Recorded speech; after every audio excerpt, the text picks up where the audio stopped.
Peace everyone, I'm Mascard here and welcome to day 27 of Inktober. Today's prompt is thunder, and as you might be able to see my graphite lines here, I decided to do Thor's hammer for today's prompt.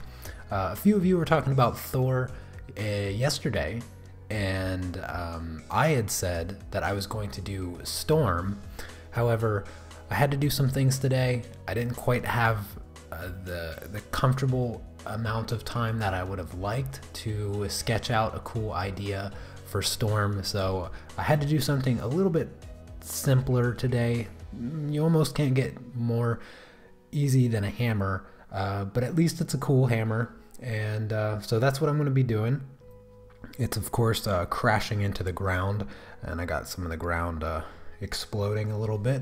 But before I get started, let me share some of the prompts, the drawings from yesterday's prompt, which was stretch. Yesterday I told everybody to do yoga poses because the prompt was stretch, and it was kind of like how could we all take the yoga poses and do something unique and fun, and a lot of you really took it to a funny place. I'm going to start sharing those now. Some of the animals doing yoga poses was nothing short of hilarious, and it was adorable, and I loved the way that you guys took the yoga pose idea so that we could all participate together and do something, and it was really cool. And I would say that some of the drawings that I saw for yesterday's prompt might be some of my favorite for sure that you guys have done so far this month. So thank you for participating in that yoga pose stuff. And if you didn't do a yoga pose, no hard feelings. It's perfectly fine. I still enjoyed your drawing. Anyways, while those pictures are going by, let me say hello to a few people in the chat. Hello, Gina. Hopefully you're still here. If you are, then hello. Hello, Danny, Barbara, Apollo, Pumpkin Spice, Hildy, Lindy, Tatiana, Diane, Shay, Sneaks. Is that another Paulo? We've got two Paulos. Joy, and Shiny, and Catrice. Thank you all so much for spending Saturday afternoon, evening, morning with me. Hopefully I can entertain you for about an hour or so while I draw this hammer. And Gabor, good to see you as well, my friend. Let's see. I want to make sure I don't miss any questions. If you guys have any questions, feel free to ask. I love questions, and I never get enough of them.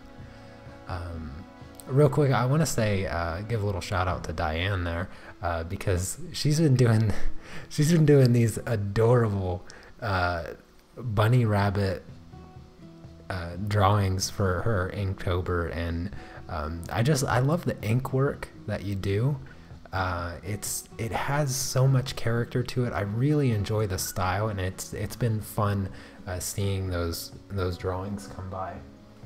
So thank you for sharing them, and good job on getting through Inktober. We're at come on now, we're at day 27.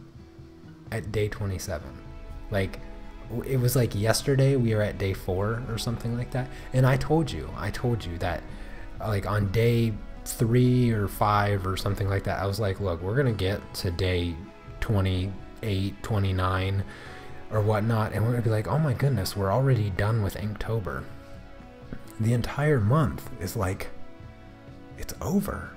It's almost done. This is the last Saturday of Inktober. The last Saturday. It's almost heartbreaking, except the part that it's not. I'm very excited to be. I'm excited to be done with Inktober so that I can go back to doing like just whatever projects and stuff like that. Oh, hello, Nick. Good to see you. And Laura, I see you there in the chat as well. Yoga pose you drew yesterday called Pigeon. Oh, okay. Thank you so much, Tatiana, for letting me know. I was curious as to what the pose was, and if you didn't see the drawing from yesterday, here, let me just show it really quick. I'm very proud of how this came out. So this is called the Pigeon. Yeah. I really liked the way mine came out yesterday, and it was a lot of fun to do, even though I had to kind of rush out the door and cut the live stream a tiny bit shorter than I would have wanted to, because I could have spent like another hour easily making that drawing even better. But I am really pleased with the end result, and I might even go back to it. I was talking to my wife a little bit yesterday evening, and I showed it to her, and I was like, you know, I don't know what it is. I truly do not know what it is, but I love drawing people doing yoga on blank, with no background, nothing like that, just like clean background with a drop shadow. I don't know what it is about it, but it just looks so neat. I don't have a good way to describe it, and I don't have a good explanation as to why I like to do it. That's actually the first time I ever drew yoga, someone doing a yoga pose, but I just love the way it looks. It just looks so cool. I can't get over it. And so I was thinking that for the first drawing journal after Inktober, and if you happen to be new to my channel and you don't know what the drawing journal is, it's essentially my live stream title when I'm not doing Inktober or doing a pastel tutorial. And I usually just hang out, draw whatever, sometimes teach stuff if there's questions, and then yeah, that's essentially what it is. But I was thinking for the first drawing journal after Inktober, I would just rework that yoga pose picture because I like it so much, and I would incorporate some colored pencils. I'd bring in some colored pencils to make it just look a lot more polished and complete. Make the skin look smoother and all of that. Just make it look more real is what I'm trying to get at. Because I don't know what it is about that picture. I just really like it. The colors are very simple. Red shorts, white t-shirt, and then black hair and skin. I mean, that's pretty much it. Oh no, Diane. No one is sick of your bunnies. We love your bunnies, that is for sure. Oh, hello, Kathleen. Yeah, I started a few minutes early. That's my fault. That's my fault. If you haven't noticed, I also have it's the weekend, so I can justify getting what is this called again? Cider. Forgot. I swear. Well, I did. I drank like half of it already, but we went grocery shopping today, and the store we went to is the store that has the pear cider, which I'm very fond of. I like the pear cider better than the apple cider. I'm a big fan of pears.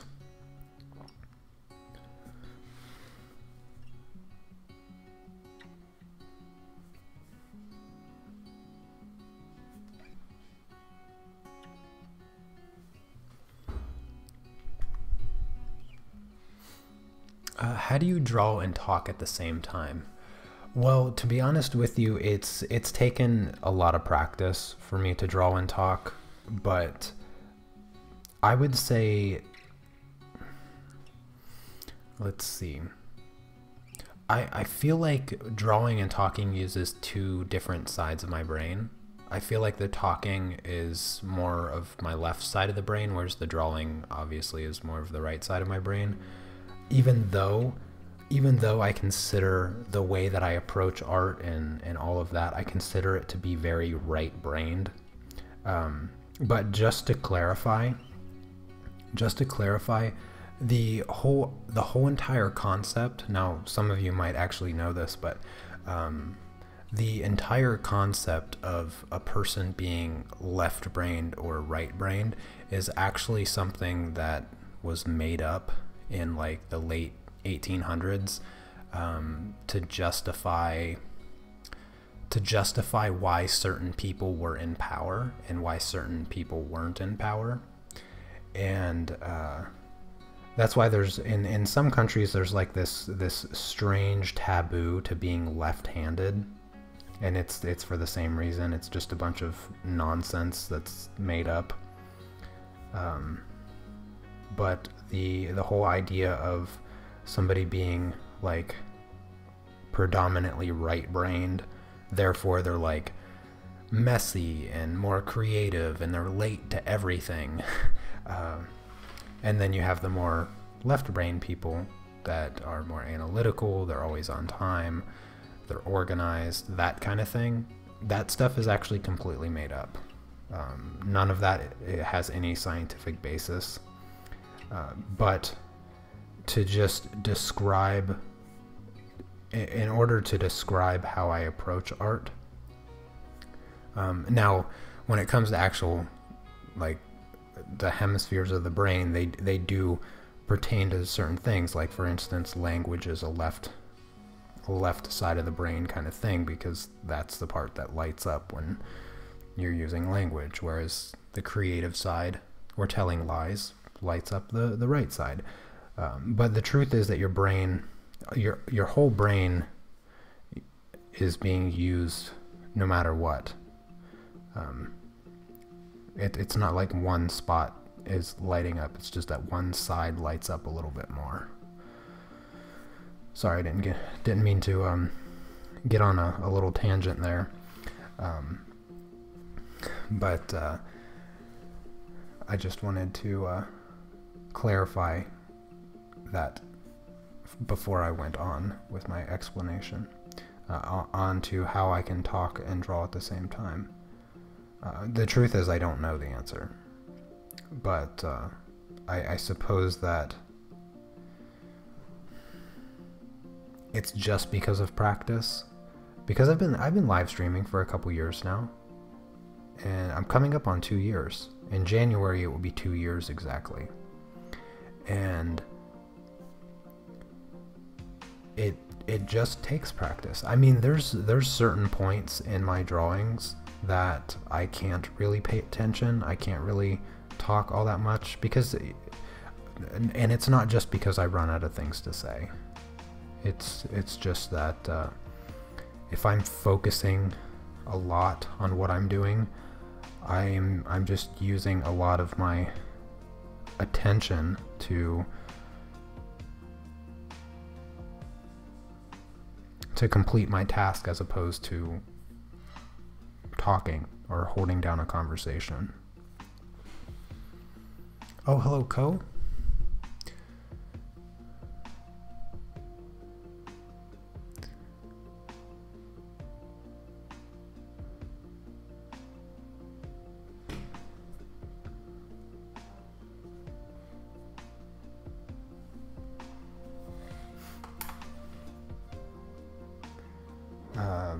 But I forget where I was going with this whole topic, but that's what I can say for sure regarding how I'm able to talk and draw. But going a little bit farther regarding how I approach art in general, I would say that I approach art very logically. In this, many of you can probably attest to this with my tutorials, because my tutorials, the way that I lay them out, is very algorithmic. And if you're uncertain of what algorithmic means, essentially it is a concise process that you can repeat over and over to solve multiple problems. And it's used a lot in mathematics because you have algorithms that essentially are functions that solve multiple equations simply by kind of brute force. They solve them because they inevitably solve them. That's kind of what an algorithm is. And I approach my artwork like that as well.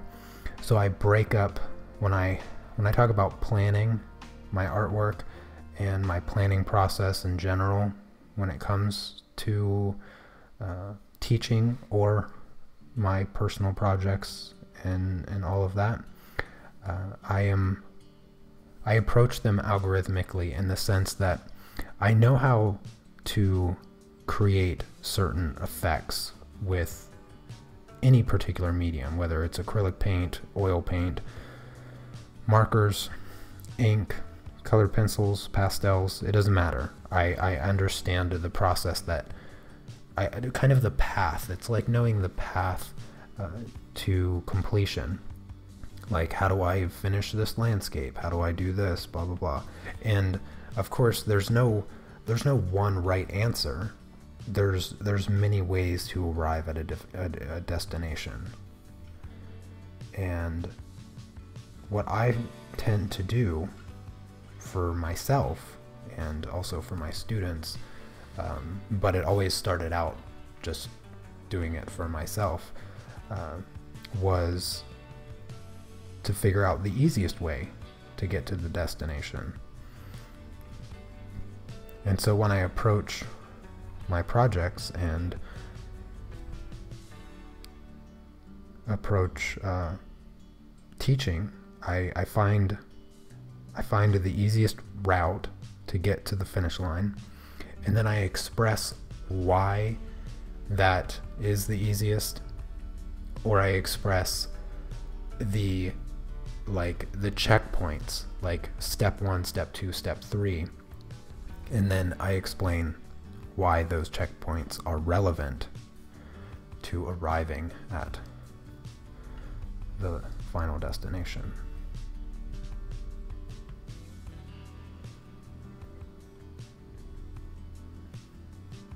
Hopefully I'm making sense, because I feel like I might just be rambling. Oh, hello, Chrissy. You're up awfully late. Don't you have a live stream in the morning? I agree. Infinity War was a surprisingly awesome movie. It was definitely one of my favorite superhero movies for sure. I was a little concerned. I really was.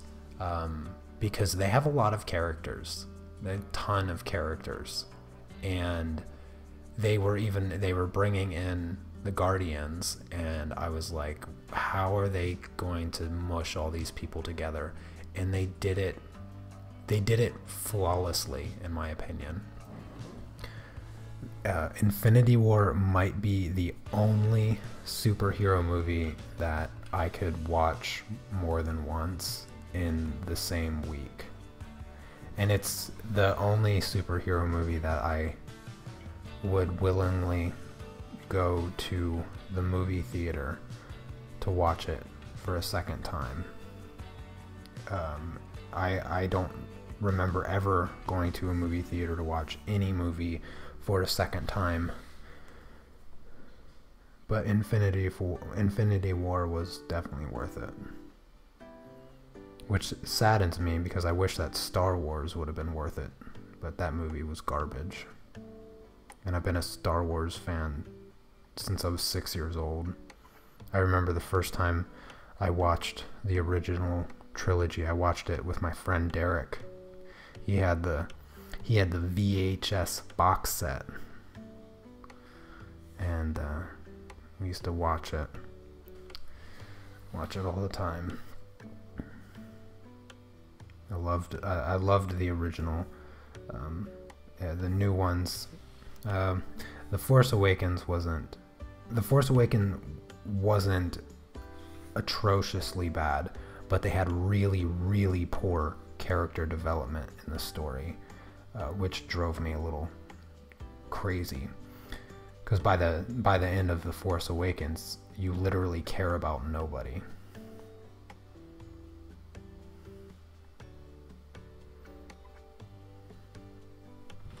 Because none of the characters are worth caring about.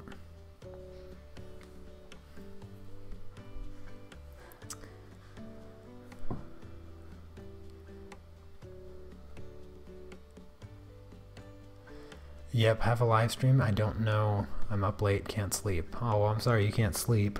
Hopefully, hopefully the fact that you can't sleep is a positive thing in the sense that it is because you are feeling so much better than you were the past few days.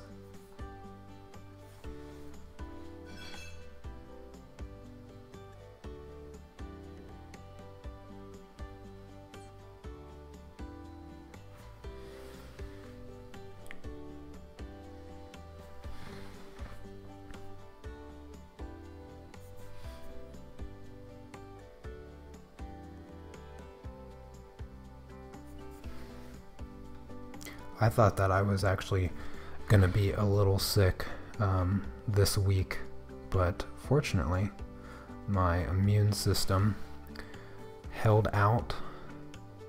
It's nice to make it through Inktober without catching any cold, especially considering my wife was sick for about a week during the month, so it skipped me, fortunately for all of you.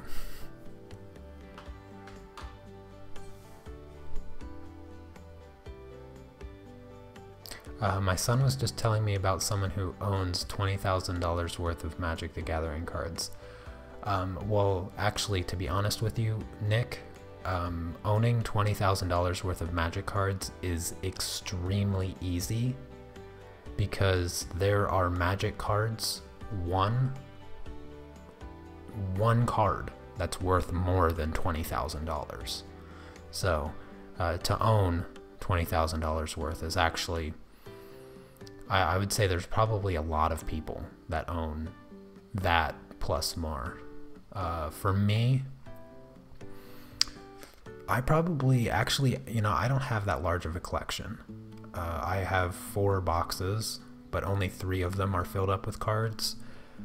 And I would estimate the value of my cards, and I've only been playing for a year and a half. A year and a half I've been playing, and I didn't really invest in any of my cards. Like, I just kind of bought cards every now and again. Actually, I bought some cards today. Don't tell my wife. But I would estimate that the value of the cards that I own is probably around $2,000. I probably own about $2,000 worth of cards. But that's not because I spent $2,000. I definitely didn't spend $2,000. But because some of the cards, like a single card, can be worth $20, $30, $50. And I have probably 100 cards that are worth $20 or more. So even if it was just 20, that's $2,000. 100 cards worth $20, $2,000. So owning 20,000 is actually relatively easy.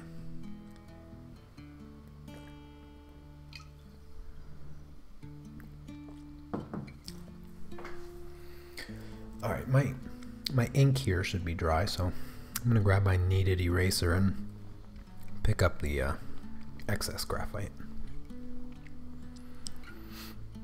The problem is selling the cards. I mean, it's relatively easy to sell the cards, but there's the market. The market is a bit oversaturated, so it's not like I could like collect all my cards and sell them for $2,000. I probably wouldn't be able to do that because anybody that would be buying bulk collection of cards would be paying a lot more, or I mean paying a lot less than what they're actually worth, with the intention of flipping them. So I wouldn't be able to sell them for $2,000, but if I took the time and I sold the cards individually, I could sell them for about that much. I mean, I have 4 cards in there that just those 4 cards are $200. So I didn't spend $200 to get them, but I have them in there. I don't even use them. Actually, I hate them. A lot of people hate the 4 cards that I'm referring to. Few people will know unless they're currently playing Magic. Then they know exactly what 4 cards I'm talking about. 4 copies of the same card. Let's see. I am going to continue adding ink. My lines are super gross right now. They're not smooth at all. They actually look pretty bad.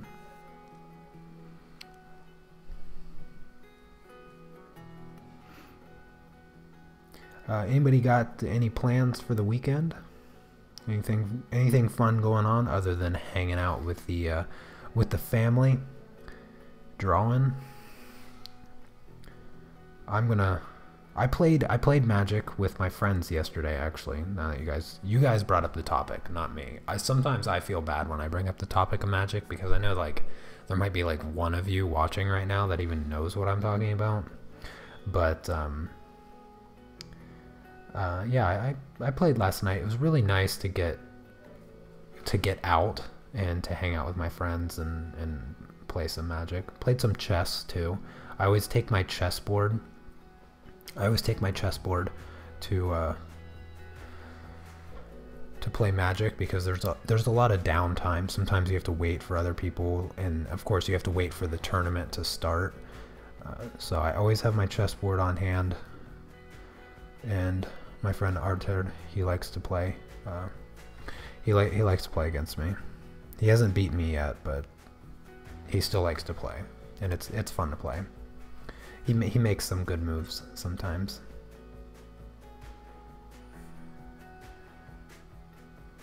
He's a fun opponent.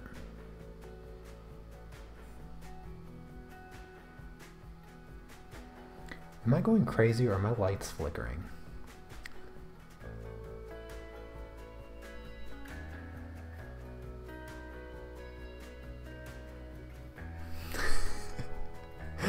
You're gonna play in a Patan Q tournament? That's hilarious, Barbara. That's funny that you remember that.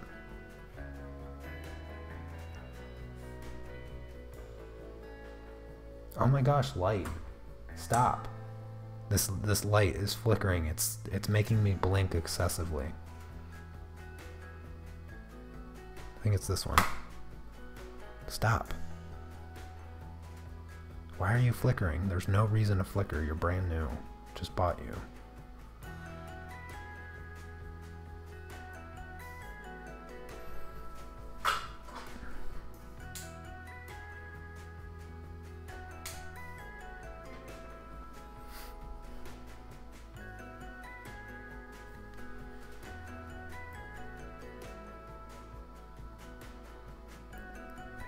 I am going to be using some markers with this drawing today, if anybody was wondering. I'm just going to be using the cool gray tones, though. I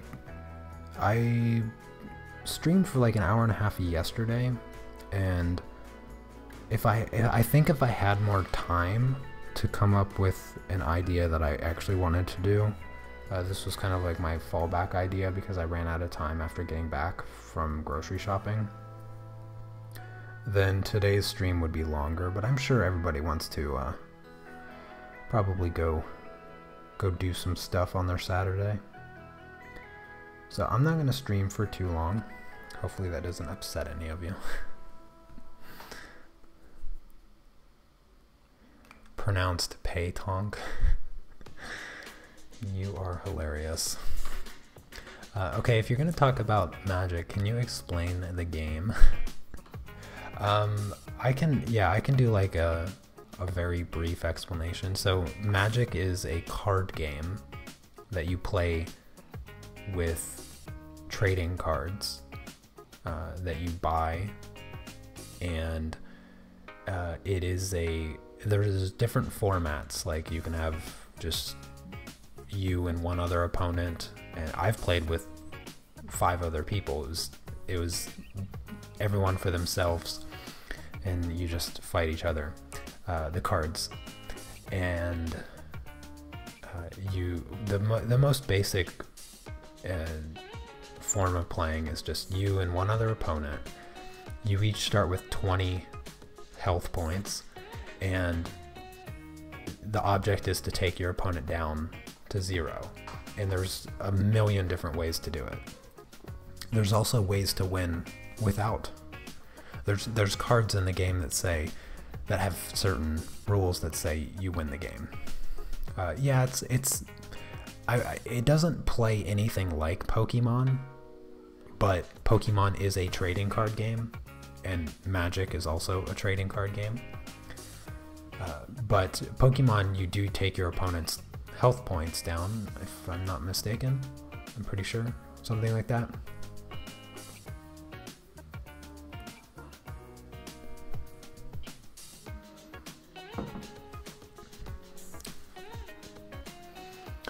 Alright, there's one other thing that I'm going to do. So here is a little trick. I need to put some squiggly designs in these rectangles here, here, and here. And I don't know what Thor's hammer design is supposed to look like, but the reason I'm using graphite is actually I'm just going to draw kind of squiggles.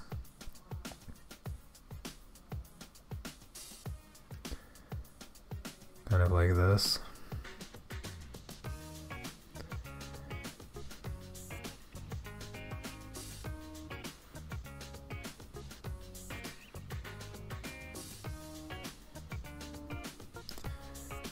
And then what I'm going to do, I kind of wish my graphite was a bit thicker. I want to dull the tip. I'm not trying to make details with the pencil. I only want to make details with my ink pen.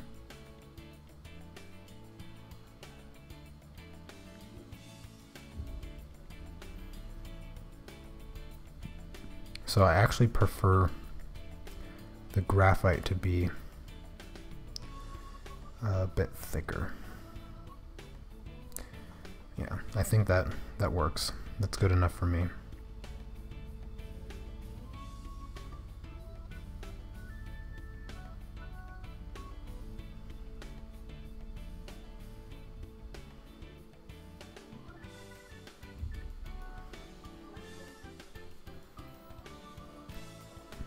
And then I'll do some squigglies down here.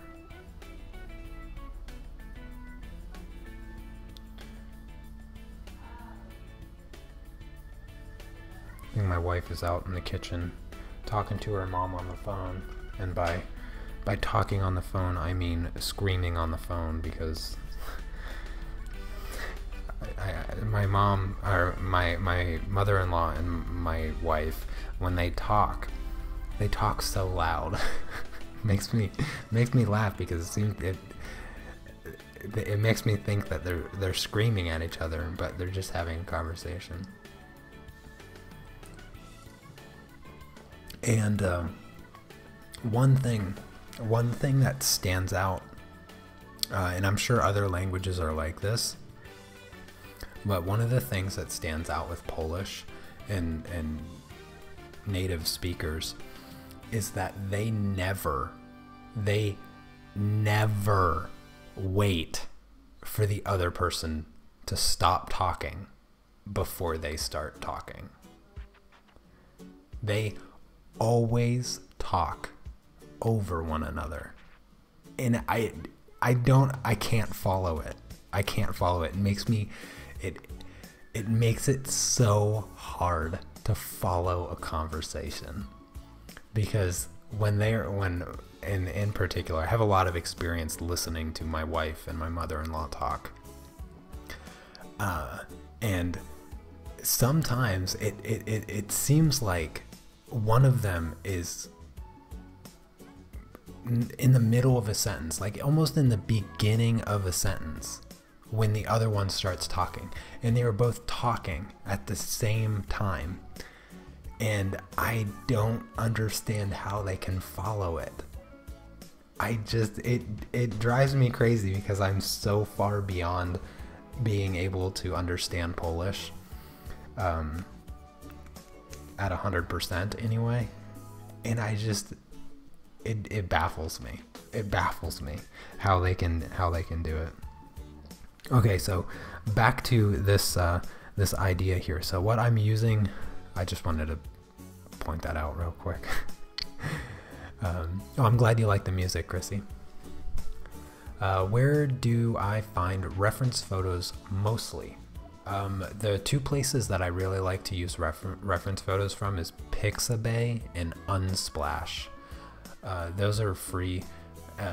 Those are free, royalty-free photo websites that you can get high-quality pictures from. I prefer Unsplash for like the more artistic stuff, but sometimes, especially for my courses, for my color pencil course and portrait course and pastel course, I buy those reference photos so that I can legally use them for business purposes. Anyways, back to this little technique that I literally thought up before I started streaming. So I laid down the graphite in these random-ish squiggly line thing, and then I'm going to take my pen, and instead of tracing over top of the graphite like I did with the hammer in general, what I'm going to do is I'm going to draw on the sides of the line. So you can kind of think of it like following the line, but here's the graphite, like pretend this is a graphite line. I'm going to add an ink line on this side of the graphite line and on this side of the graphite line. And then when I erase my graphite, I'm left with this white space in the middle. So that's what I'm going to do. And that's going to give me this design that I created, but it's going to give it to me in a negative space rather than a positive space. And that will allow it to look like whatever that's called.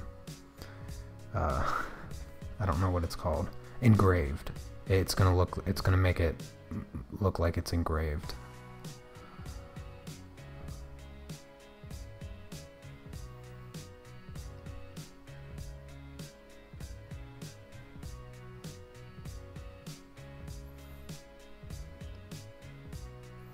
And then what I'll do is I'll fill out the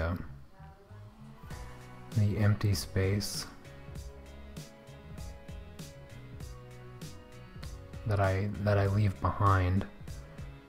I will just color that in black, and then I'll have like that engraved design look.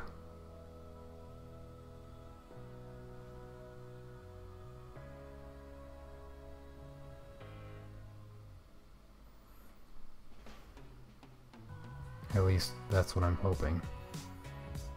I've never done it before, so it's just me making up techniques. This is literally what I do, and then I teach it to people. Make up things and then teach it to them.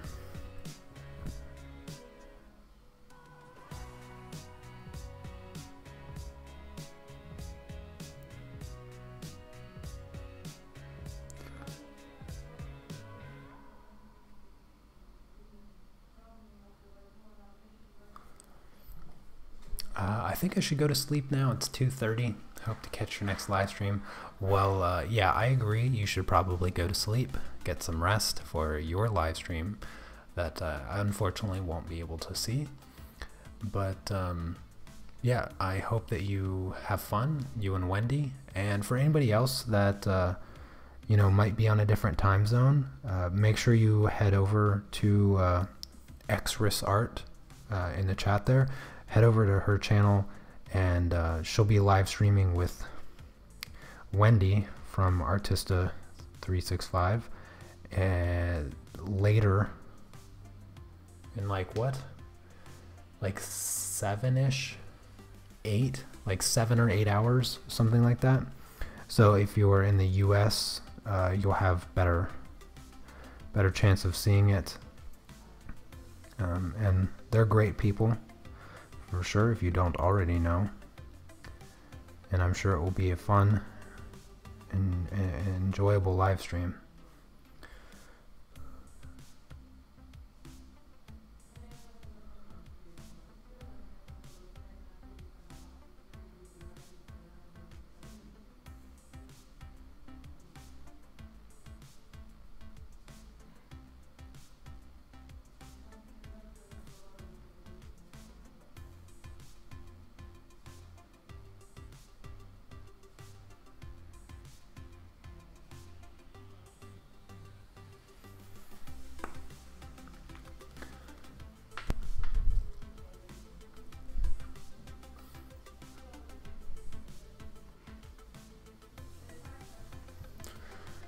Alright, now let's erase that graphite and see what kind of embroidered nonsense I was able to create.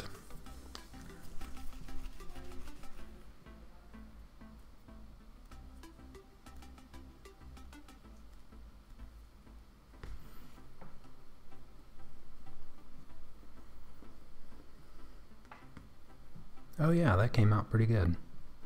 I don't think it's what Thor's hammer actually looks like, but it still looks pretty cool. And then I'll just take a bit of a thicker pen to fill out the black space, and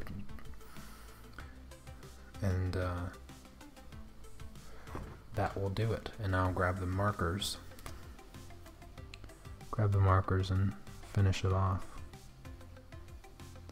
I'll probably add a few extra details in here as well.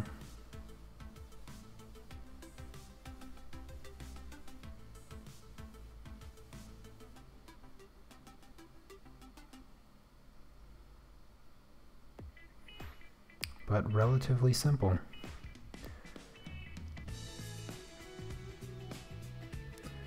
That is the power of working with negative space instead of working with positive space.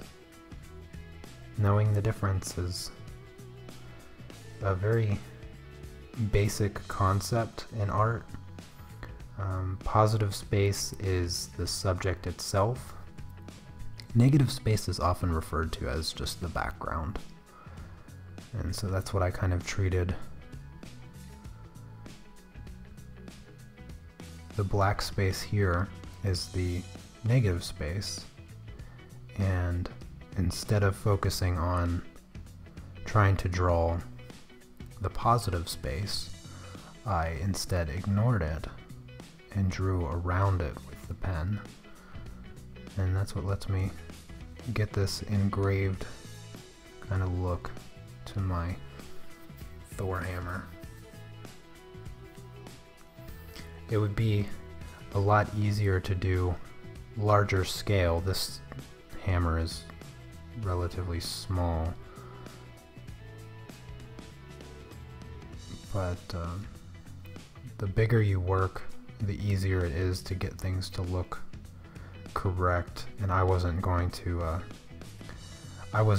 to attempt to replicate the exact design that occurs on Thor's hammer. Instead, I just made one up with some random squiggles. But I think it still looks pretty nice.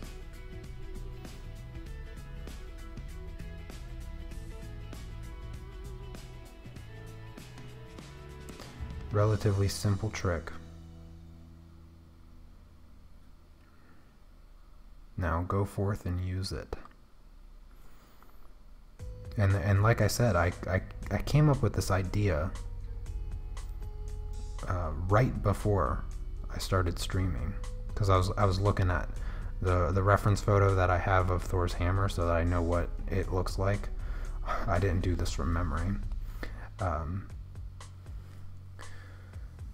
But there's not a picture that looks like this that I'm aware of.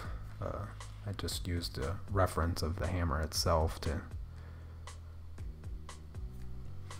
draw this particular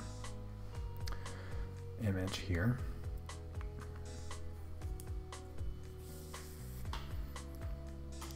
Could I talk about marker paper?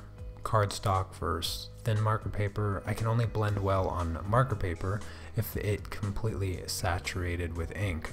Any advice?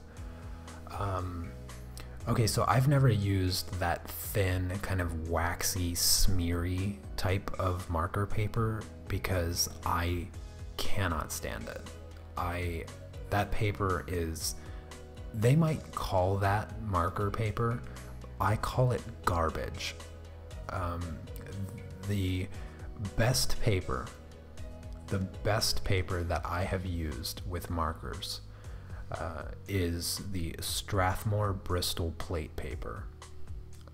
What you want to look for in a good marker paper is not whether or not the paper bleeds. Marker paper is all about like, oh, you can blend and it doesn't bleed through. I don't care if the markers bleed through the paper. I put extra paper on the back, on the bottom of the paper, expecting it to bleed, because to be honest with you, whether or not the paper bleeds is completely irrelevant to whether or not the markers blend and look nice.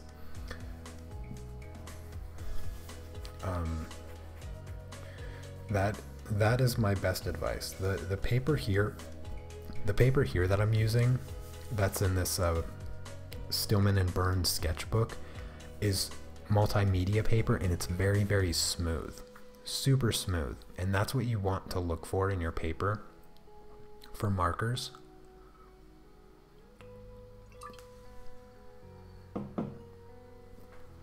Because that smoothness helps you avoid feathering. Feathering is where the ink starts to like spider web out. It's very faint in a lot of papers, but when you touch the marker and you can't create a crisp, clean line because it starts to feather. That's why I call it feathering. Don't think that's a technical term, but I call it feathering because it makes the lines look like feathers. So the smoother the paper, the less feathering. And the smoother the paper, the easier it is for the colors to kind of overlap and smear into one another. Yes, I do mean the 500 Bristol plate. The Strathmore 500 series Bristol plate. It's a fairly expensive paper, but I have not found a paper that I like more than that. The reason I like it is because I can lay down markers, I can lay down ink, and I can lay down colored pencil on top of all of that. And I love colored pencils on the Strathmore Bristol plate as well. Yeah, I have come to despise texture. Oddly enough, I love the pastel matte despite the texture, but that's with pastels, and literally only with pastels. Alright, I think my ink is good. It's dry. I am going to lay down a light coat of gray on the hammer, and I'm just going to do this over the entire hammer because I want everything about the hammer to stand out from the paper. Oh wait, this is warm gray. I didn't want warm gray, I wanted cool gray. Hopefully it won't make too much of a difference with this first layer.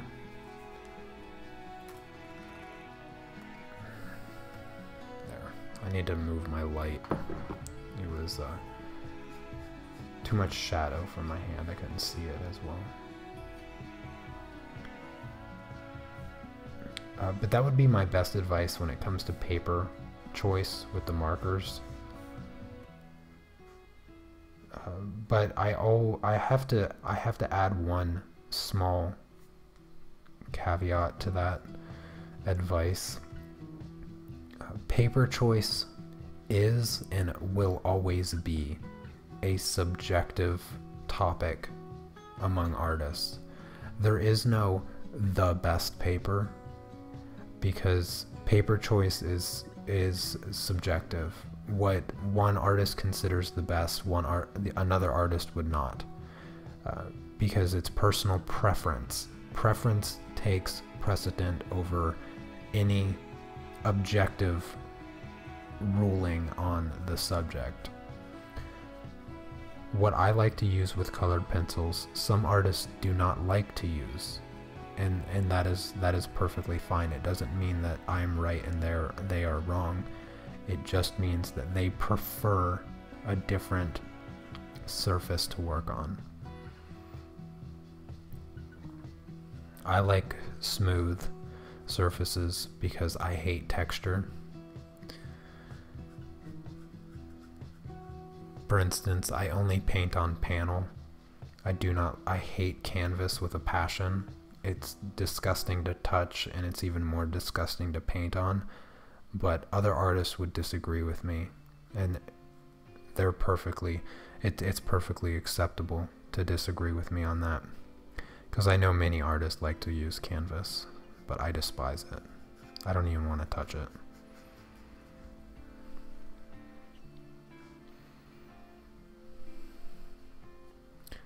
You're welcome, Tatiana. Thank you for the question. If anybody else has a question, feel free to ask me.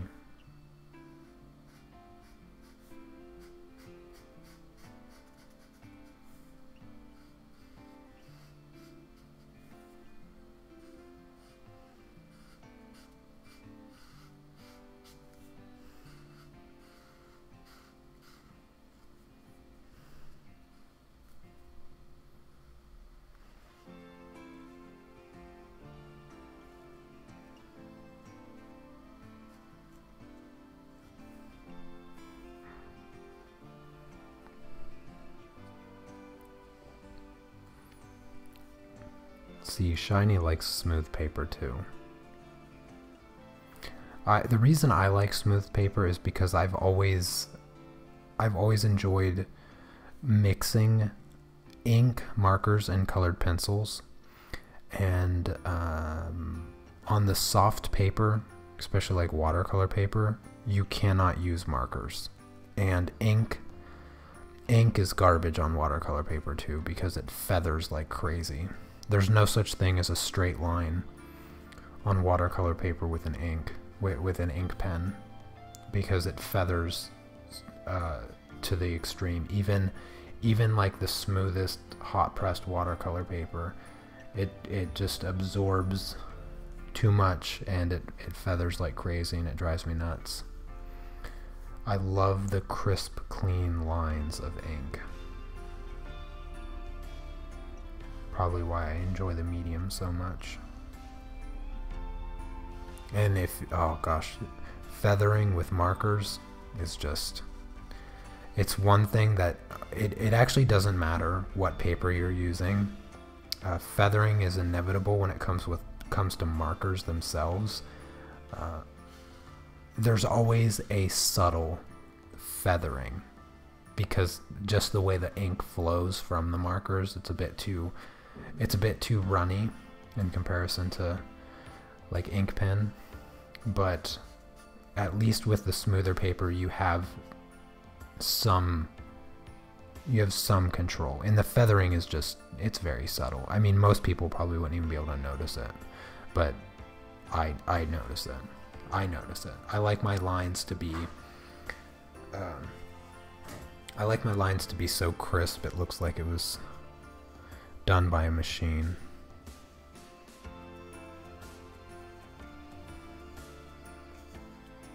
but the ink, the ink runs from the paper, or from the pen, or the marker. Goodness, I can't even talk. It is absorbed into the paper. It doesn't, ink from a marker doesn't sit on top of the paper. It seeps into it.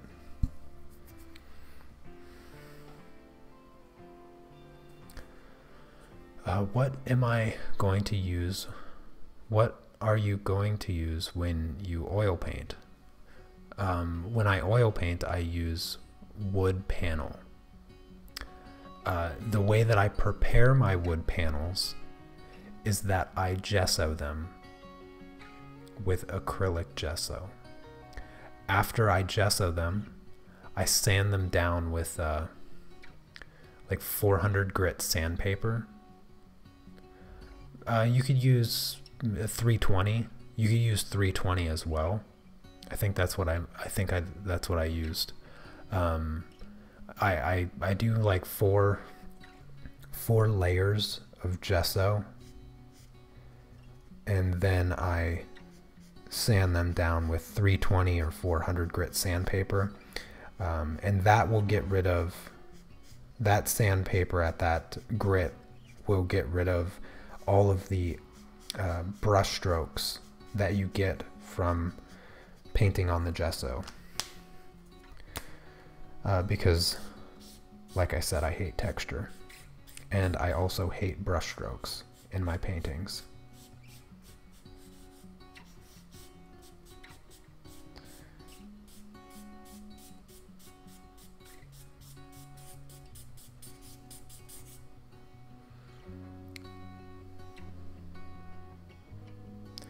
Oh, rough watercolor paper with graphite. That is interesting. I don't do much just graphite work. I used to in the beginning of my channel, but once I started working with colors and I was getting more confident with colors themselves, the graphite stuff just kind of fell to the wayside, because I just enjoyed working with colors so much that I was like, why would I go back to not working with colors? I just enjoy working with colors so much that I tend to just stick with that.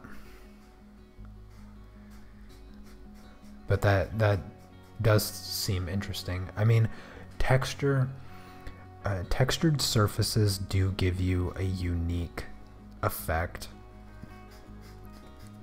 I mean, working on canvas with any paint or whatever, you're obviously going to get a unique after effect from the texture of the canvas.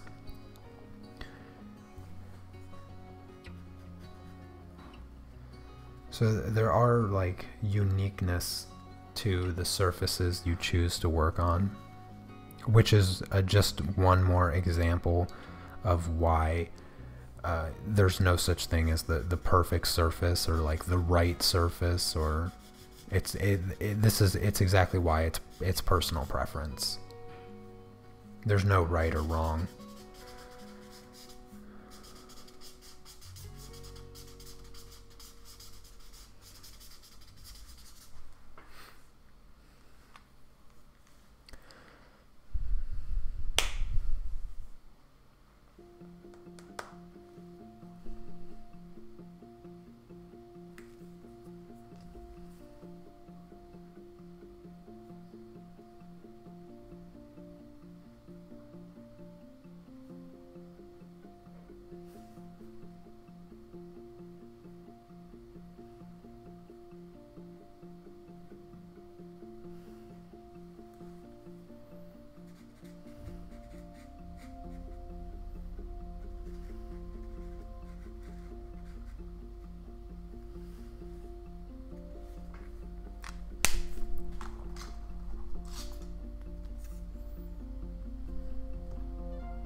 Good questions though.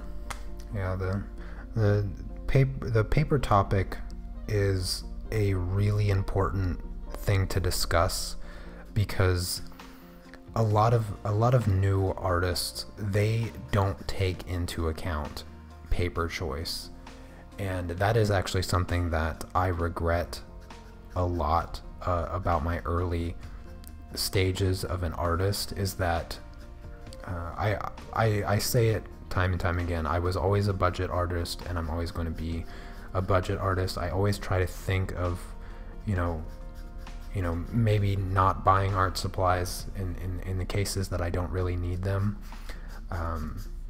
And when I do, I usually tend to buy like the minimum so that I'm not excessively spending money. And so when it came to paper, I did the same thing.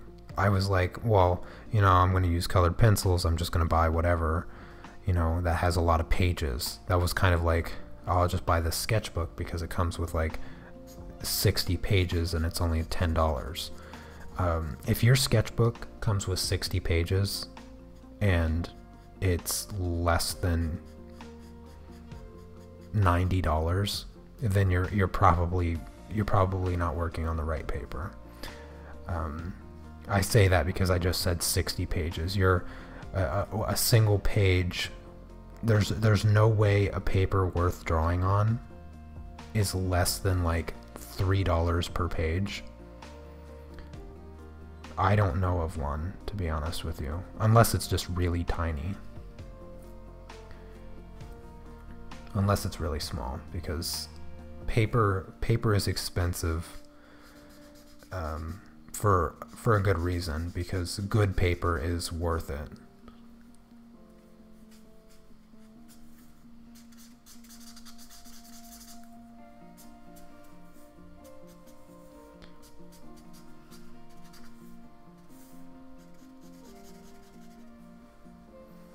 So keep that in mind when you're buying your paper. Keep it in mind that if the price is really, really low, it's probably not high enough quality paper.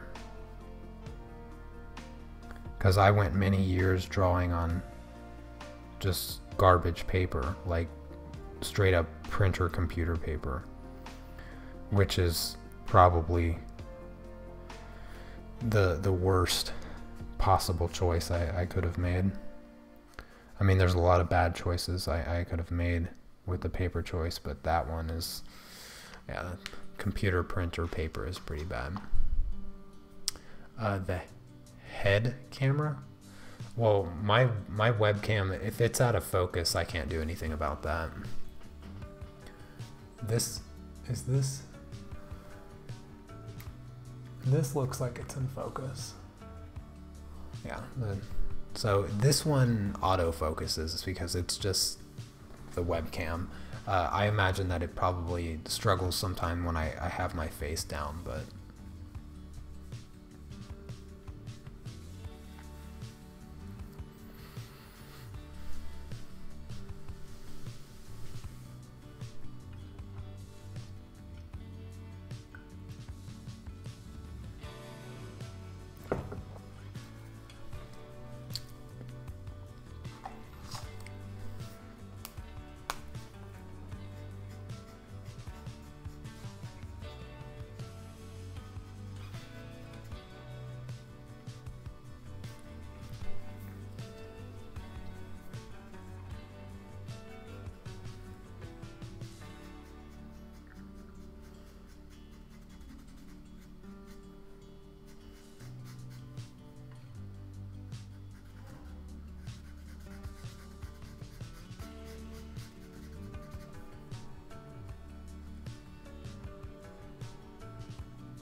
you guys have any other topics? I'm pretty much at a loss of words right now.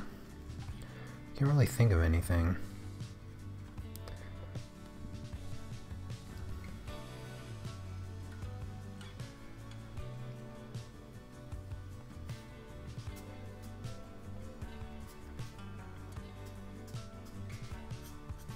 I'm doing a bit of cross-hatching with my markers to create a bit of a subtle texture.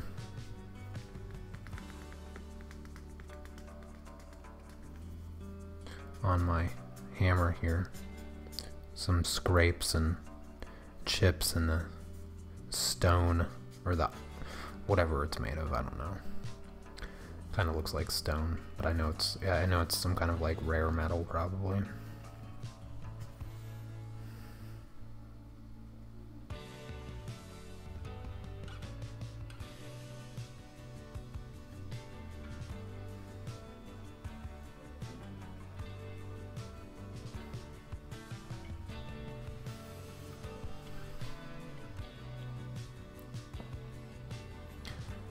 Laminate flooring? I'm not sure I know what laminate flooring is. If it's laminate, then it most likely has chemicals on it that would not want to survive a long time. Because if you're painting wood, I should mention this, when it what I used to do for my paintings is you can go to a home improvement store like Lowe's or Home Depot, and you can actually buy plain doors. They're made of pine wood most of the time, and you can get them untreated. You can get untreated hollow pine wood doors that they don't even have a hole for a doorknob. They have nothing. They're clean on the edges. They're hollow. They're very light, very smooth, and they're untreated wood. And that's what I used to make my panels out of. Is I would go to Lowe's, I think it was Lowe's, and I would get an untreated door, and then I would take it back to the studio. This was back when I was in when I was doing my associate's degree. I also had access to the I don't know what it's called, like the workshop place, so I could cut wood, and I had a table saw, and I had all the tools necessary to build my own panels for painting. And I'd go down there, I'd cut the door in half or whatever, or I'd cut it to the dimensions that I want it, and then I would just take another scrap piece of pine, and then cut it, and then fill that gap, because like I said, the doors were hollow. And so if you've seen my Beneath the Veil painting, if you saw my perfume painting that I did, it was one of my first oil painting videos. I think it might actually be the first oil painting video, but those older paintings I did on pine, made of wood from a door that was prefabricated, and then I cut them down and then fitted a piece of another piece of wood on them.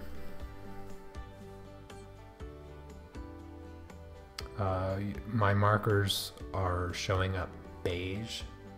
Yeah, they're not, I mean, in comparison to the white paper, the paper is white, and the camera is going to pick up, you know, a little bit of color from the marker, because the lighting is slightly yellow. So I don't think there might be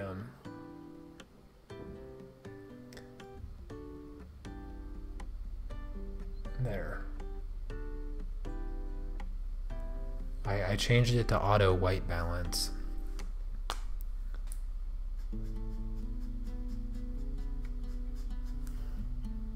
They are gray, but they do have a little bit of a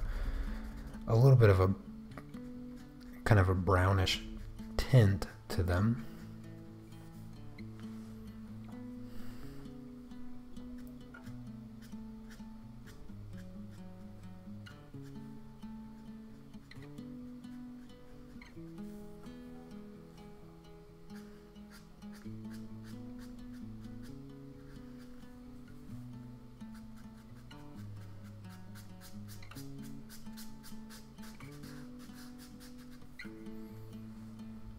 Thanks for the stream. It's nearly 2 a.m. for me, so going to sleep now.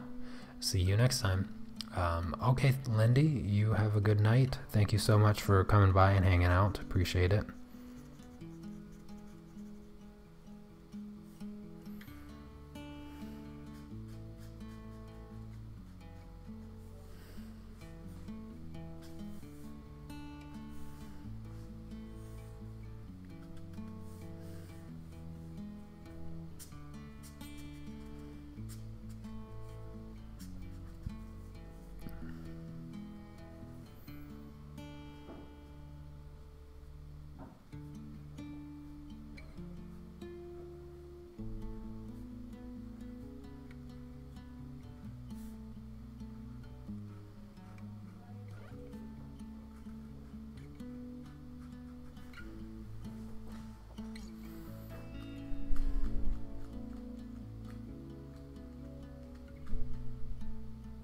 Okay, it looks more gray. Okay, cool.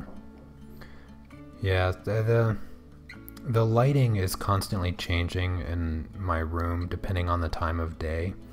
I had my white balance set where I'm usually drawing in the afternoon. So yeah, it should look more gray now.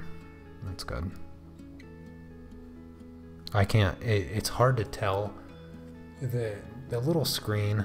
The little screen on my camcorder is not the highest quality image, so it's a bit deceptive on my side. Same thing with the exposure. The exposure is also another thing that shows up really harsh on the screen.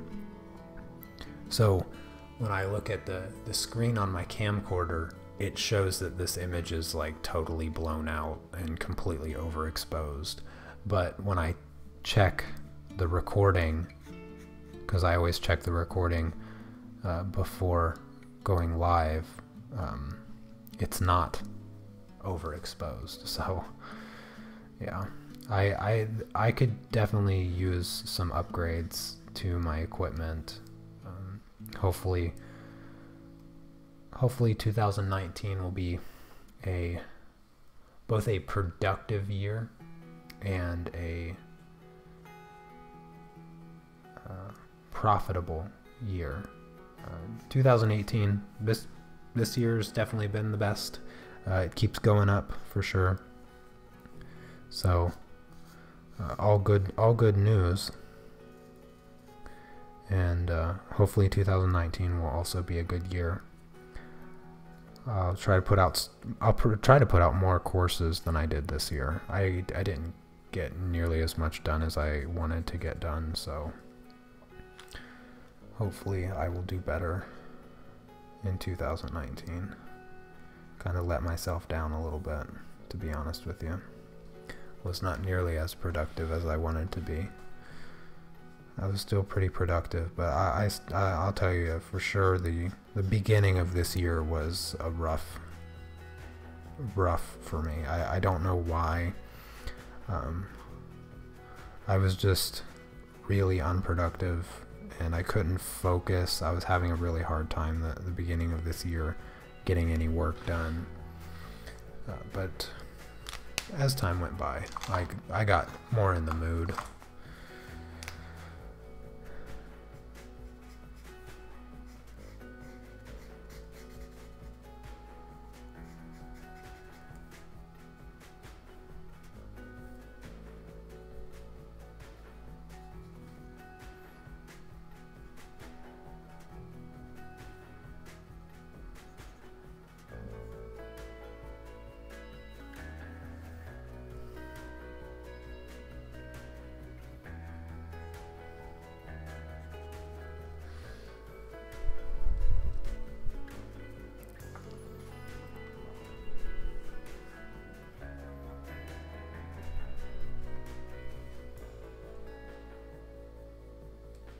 Oh my goodness, thank you guys for bringing up the topic of the coloring competition.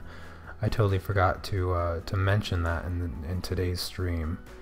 There's only as many days left in Inktober to enter the coloring competition. I still have the link in the description also for anybody that hasn't entered it.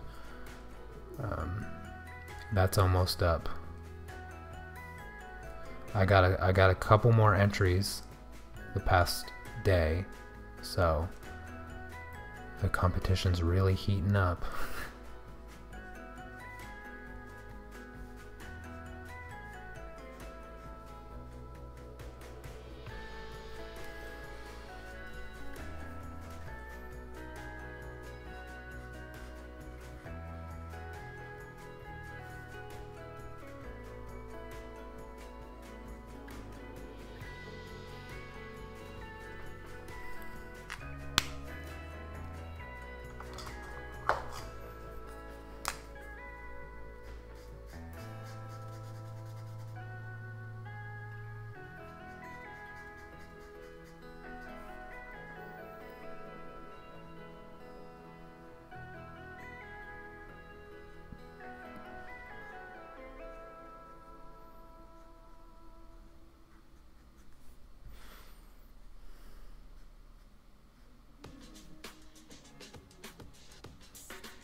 I'm literally just going through every single one of my gray colors, and with each layer I just move up one shade darker of gray. It's been a while since I've just done like a monochromatic marker piece. When the very first set of markers that I ever bought was the set of warm gray Copic markers, and this was many years ago, and they were a lot of fun to work with, just doing some gray tones, drawings of anime, just random anime characters, and it was a lot of fun. I enjoy I like the way that the markers look when they dry, and it's just shades of gray like this. It looks really nice.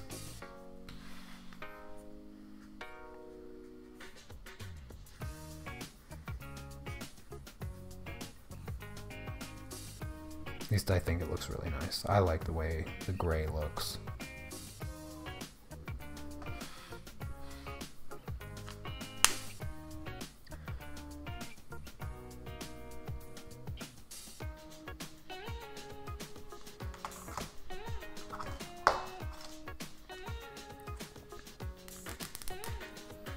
Oh yeah, tomorrow's prompt gift.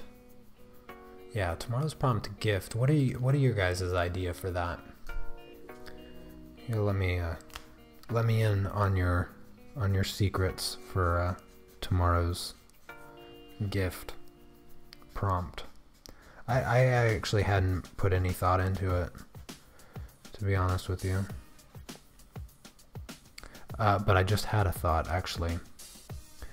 I was thinking birthday gift. Like it just popped into my head, and I was thinking, you know, what would be kind of perfect and totally appropriate for a gift. Technically, it is Nugget's birthday, because, well, not the exact day, but Nugget, he came about last year for Inktober, and found his way into everybody's hearts last year. And so essentially Inktober 2017 is his birthday. So I think I'm gonna draw Nugget with a birthday gift. Draw Nugget a birthday gift. I wonder what Nugget would like for his birthday. You guys got any ideas for Nugget's birthday present? I'm pretty bad at birthday presents. Never been very good at them.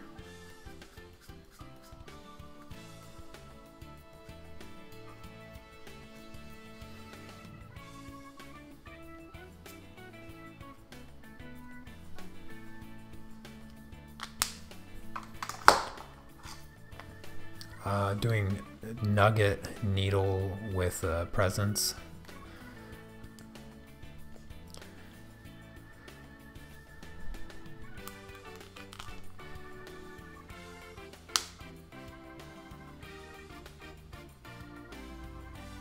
I thought you were going to draw nugget, noodle, and needle at a party. Did I? I don't remember saying that. Just a boring wrapped gift with a ribbon. Oh, there's nothing boring. Strawberry cake, that's a good one. Yeah, Nugget does love strawberries. Although, Sneaks, you might be forgetting that Nugget's... Does anybody remember Nugget's favorite fruit? I think it's technically a fruit. What's Nugget's favorite fruit? Does anybody recall?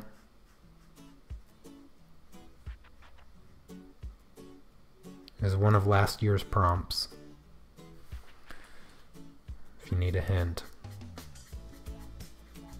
I'm wondering if anybody remembers.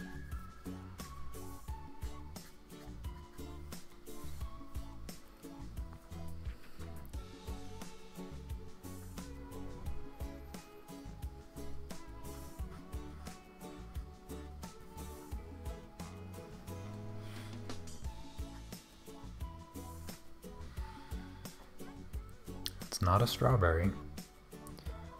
It's not a strawberry.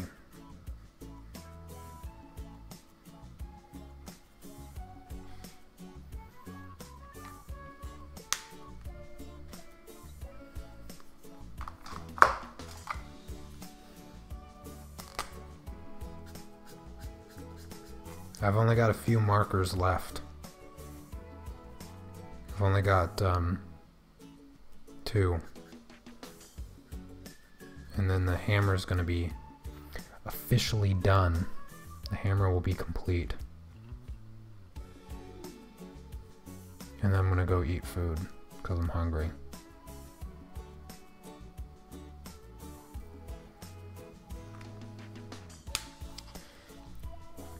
Nugget's favorite fruit is cherry. Remember last year for gigantic. Last year's gigantic prompt was Nugget sitting beside a cherry, drooling like crazy.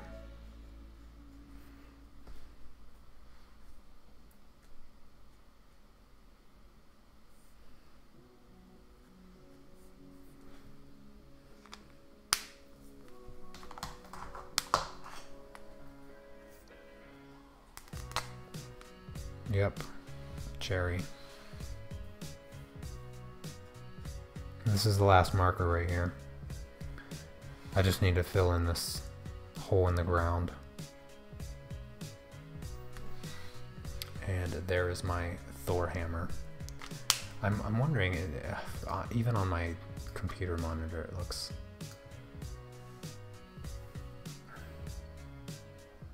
like it might be overexposed.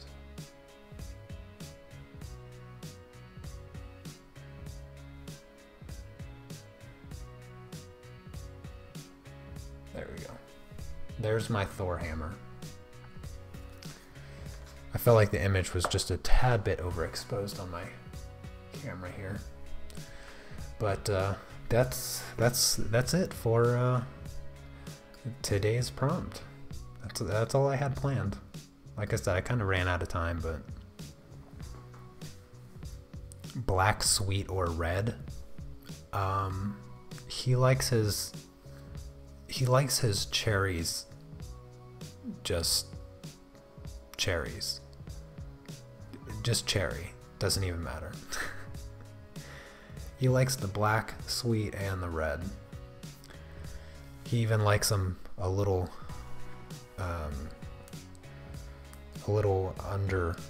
ripe and a bit sour. He likes them all. It's like wine, you know. Sometimes the sweet wine, you know, the sweet wine goes well with desserts and stuff. Apparently, I guess. And then the dry wines go with cheese.